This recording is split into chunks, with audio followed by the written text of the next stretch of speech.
Hi everyone, Coach Windows here, the Alignment Architect. Welcome back. Thanks again for all the views, much appreciated. Today I'm going to talk about align. Are you above or below the line? Great tool, tactic, technique I use with my clients when we sit down in a coaching session, just to have a bit of a chat about your overall life and then some of the chunks, some of the buckets that we find ourselves spending the most time in our life. Let's dive in. The line. In alignment, you're above the line. Out of alignment, you're below the line. The Alignment Architect. Alignment, trying to go on a straight line to get places. Not always as easy as it sounds.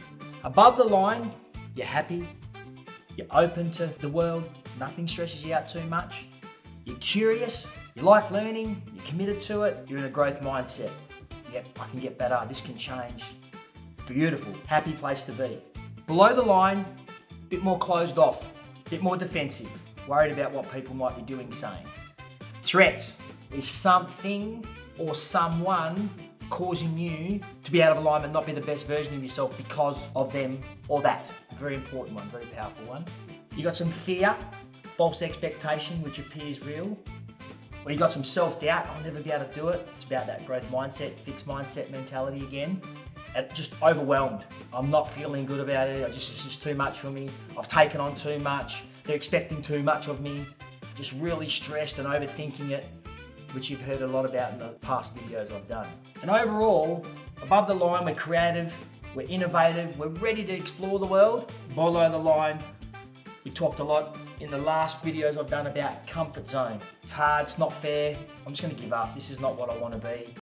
And we just don't have that application or that momentum, which is a really key word in the above or below the line, to go forward and get the game of life going the way we'd like to get it. So above or below the line, we are hardwired as human beings to first of all be a little bit, let's just check this out, see what's coming at me.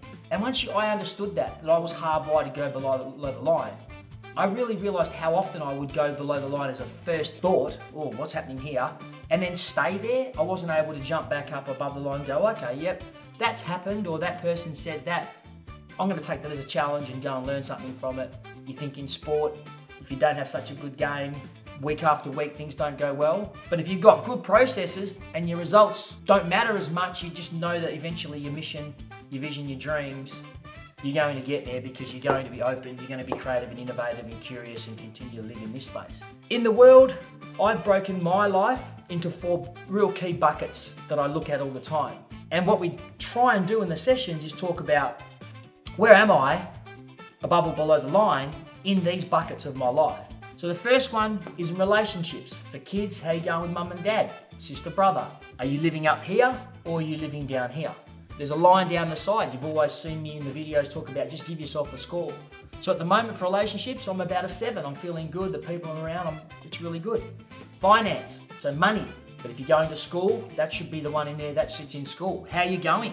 How is maths going? How is science going? Or for your job, are you doing what you love to do or are you doing it for the sake of doing it? If you are, that's challenging. Health, your body, your eating habits, your sleeping habits. How is your health? Give yourself a score. See where you rate. The last one, zest for life. Do you get out of bed in the morning, curious, innovative, can't wait for the day, got a plan in place, know where I'm going, 100 miles an hour, or nah, it's cold, I'm gonna stay in bed today. Yeah, your mind's saying stay in bed. By the end of the day, if it's been a bit lazy, it's saying, what'd you stay in bed for? You should have got up, you should have gone to the gym. Which one do you want? You're going to have to override that a little bit and build some momentum if you want to stay above the line because you are hardwired to go there. The comfort zone is a really important one because once we get in trouble and we don't feel great about certain things, just go the easy path because that's what I've always done. It doesn't work like that. Down the bottom, I've got 4 little key principles for me, my pillars, that I start as a really reflective piece that made a lot of difference to my life around how I was progressing in the world, how I can see where I am above or below. The first one is, how do I see myself? Do I see myself up here or down here a little bit most of the time? How do I see the world as overall? Is it a fair place we live in? Is it unfair? I've got a fairness card. Is it somewhere I think, oh, there's opportunity for everyone, there's enough for everyone, or there's lack of and they've got it so I may as well not try? How does the world see me? Now there's an interesting question.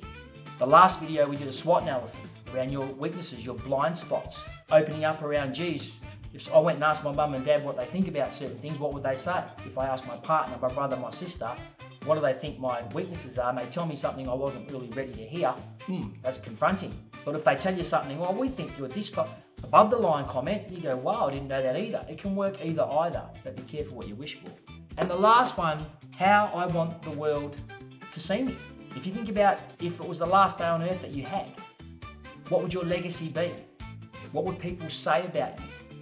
Guys of service, did a great job, was always there for other people, hard worker. It's a great way to think about it. How do I really want people to think about me? And then you can work out how much momentum you're going to have to build to get back up above the line to get there.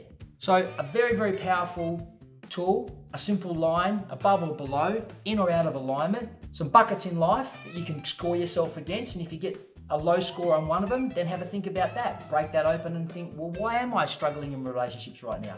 There might be that one person, and then how might I go about, what do I want in that situation? What could I do differently?